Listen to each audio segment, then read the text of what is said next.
प्रातःकाल दैनिक कार्यों से निर्वृत्त होकर गौतम बुद्ध के सभी शिष्य एकत्र हो गए। गौतम बुद्ध ने संदेश देना प्रारंभ किया। वे बोले, आज ऐसे व्यक्ति कथा सुनाता हूँ जिसके पास सभी कुछ होते हुए भी वह दुखी था। गौतम बुद्ध ने कहना प्रारंभ किया, किसी नगर में एक सेठ रहता था। उसके पास लाखों की संपत्ति थी, बहुत बड़ी हवेली थी, नौकर चाकर थे, फिर भी सेठ के मन को शांति नहीं थी। एक दिन किसी ने उसे बताया कि पास के ही एक नगर में साधु रहता है, लोगों को ऐसी सिद्धि प्राप्त करा देता है कि उसे मन चाही वस्तु मिल जाती है। सेठ उस साधु के पास गया और उसे प्रणाम करके निवेदन किया, महाराज, मेरे पास धन की कमी नहीं है, पर फिर भी मेरा मन बहुत ही अशांत रहता है।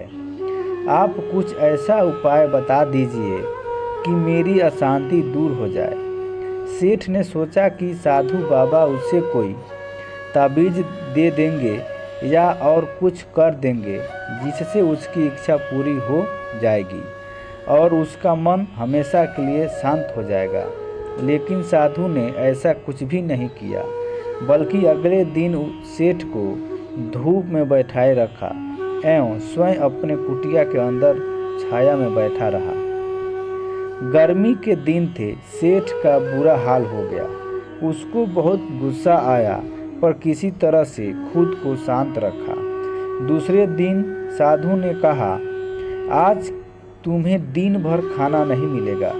भूख के मारे सेठ के पेट में चूहे कूदते रहे। अन्न का दाना भी उसके मुख में नहीं गया। लेकिन उसने देखा कि साधु ने तरह तरह के पकवान उसी के सामने बैठकर बड़े आनंद से खाए।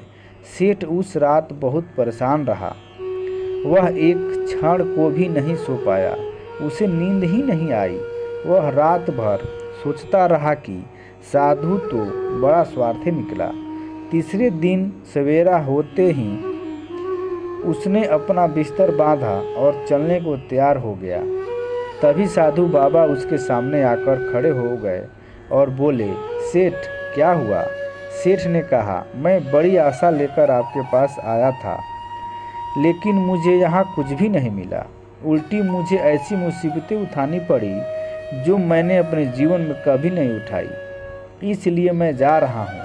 साधु हंसकर बोला, मैंने तुम्हें इतना सब कुछ दिया, पर तुमने कुछ भी नहीं लिया। सेठ ने आश्चर्य के भाव से साधु की ओर देखा और बोला, आपने तो मुझे कुछ भी नहीं दिया।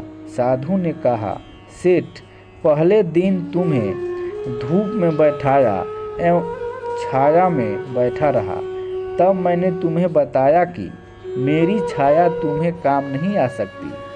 जब मेरी बात तेरी समझ में नहीं आई तो दूसरे दिन तुम्हें भूखा रखा और स्वयं खूब अच्छी तरह खाना खाया।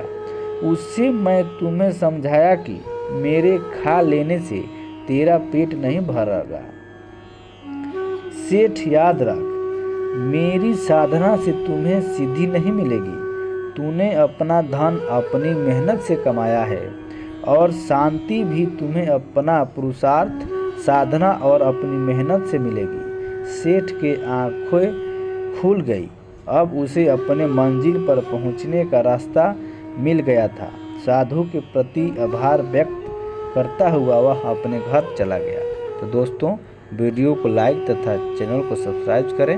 फिर मिलते हैं अगले वीडियो में। जय हिंद।